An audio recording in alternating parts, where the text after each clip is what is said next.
जन्नत एक ऐसा मकाम है जो दरअसल यूं लगता है ख्वाबों का घर है, लेकिन जन्नत एक हकीकत है। इसी जन्नत से सैयदना आदम अलैहिस्सलाम और सैयदा हव्वा को निकाला गया। इसी जन्नत में जाना इंसान की सबसे बड़ी तमन्ना है। हो सकता है आप कहें कि ये तमन्ना आम लोगों में तो नहीं पाई जाती। इंसान आइडियलिज्म का शिकार है। क्यों अपना घर जन्नत बनाना चाहता है, क्यों दुनिया में जन्नत की तलाश में है? उसी जन्नत की वजह से।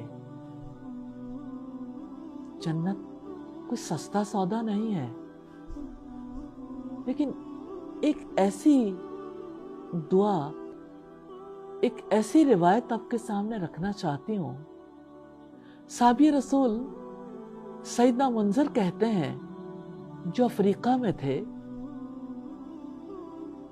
कि नबी सल्लल्लाहु अलैहि वसल्लम ने इरशाद फरमाया कि जो शख्स सुबह के वक्त ये अल्फाज कहे, मैं इस बात का जामिन और कफील हूं कि मैं उसका हाथ पकड़कर जन्नत में ले जाऊंगा।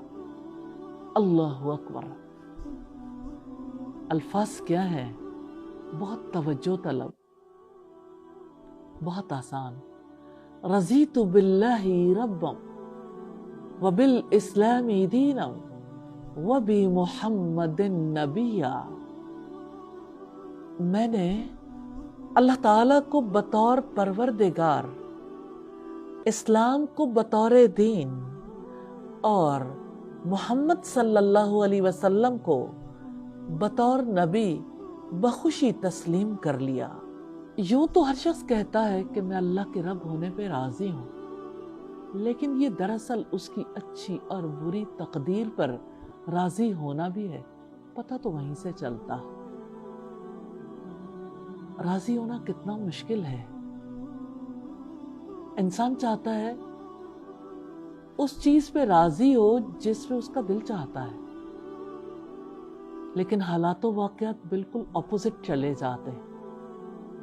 लेकिन जो अल्लाह की रजा पे राजी हो जाता है, अल्लाह के रसूल सल्लल्लाहु अलैहि वसल्लम की कितनी बड़ी बशारत है कि मैं इस बात का जामिन और कफील हूं, उसका हाथ पकड़कर जन्नत में ले जाऊंगा।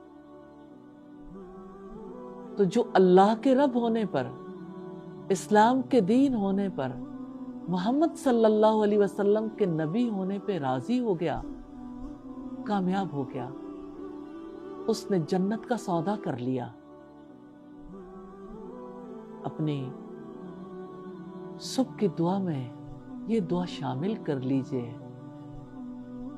दुआ इबादत है, दुआ हिफाजत है, दुआओं का हिसार है, दुआओं पर इन्हिसार है।